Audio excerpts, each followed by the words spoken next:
દિવસ રાત રડે છે. હવે જીવનમાં કોઈ આશા નથી.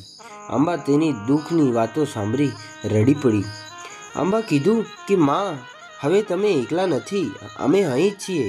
પછી તો ભૂરીદાસ થેલામાંથી અનાજ હતું તે વાટી દીધું, પણ તે અનાજ મુશ્કેલથી 2 દિવસનું જ હતું.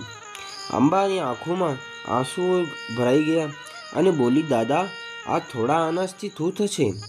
આટલા જ વાલજીભાઈ આકાશ તરફ જોયું અને બોલ્યા કે મારી લોઢાના દાંતવાળી મેલડી, મારા ઉગતા પોરની માડી, જો આ જ કસોટી છે તો આ માસૂમ બાળકોને જીવવાનો અધિકાર આપો.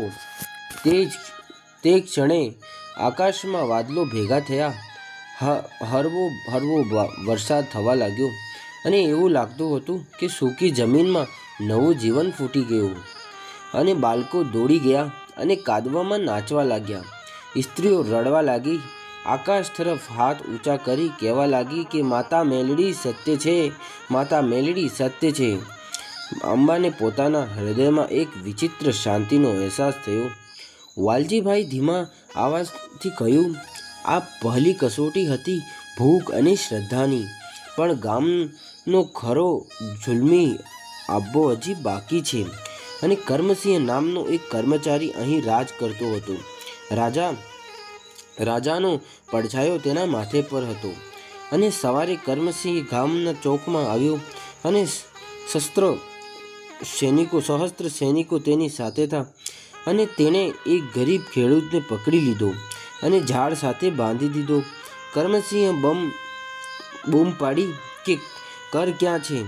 જો તમે નહીં આપો તો તમને કોરડા મારવામાં આવશે. ગરીબ ખેડૂત બૂમો પાડી, માલિક, ઘરમાં અનાજનો એક દાણો પણ નથી.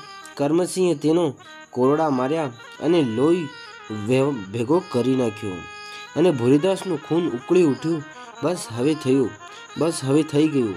અંબા પોતાની ત્રિશૂલ સામે જોતી હતી ત્યારે અંબાનો હાથ વાલજીભાઈ પકડી લીધો અને પહેલાં સમજો પછી લડશો, કે તમે સમજ્યા વગર ના લડાઈ કરો. તે રાત્રે ત્રણેય એક યોજના બનાવી. સવારે જ્યારે કર્મસિંહ ગામનો પાછો આવ્યો ત્યારે સેંકડો ગામ લોકો ચોકમાં ભેગા થયા. બધાએ એક અવાજે કહ્યું, બસ થઈ ગયું, આપણું અનાજ નહીં આપીએ, હવે ચૂપ નહીં રહીએ. કર્મસિંહ ગુસ્સામાં પોતાની તલવાર કાઢવા જતો હતો એટલા જ વાલજીભાઈ આગળ આવ્યા અને તેની આંખોમાં આગ હતી. તેમની લાકડી જમીન પર મારી અને બોલ્યા,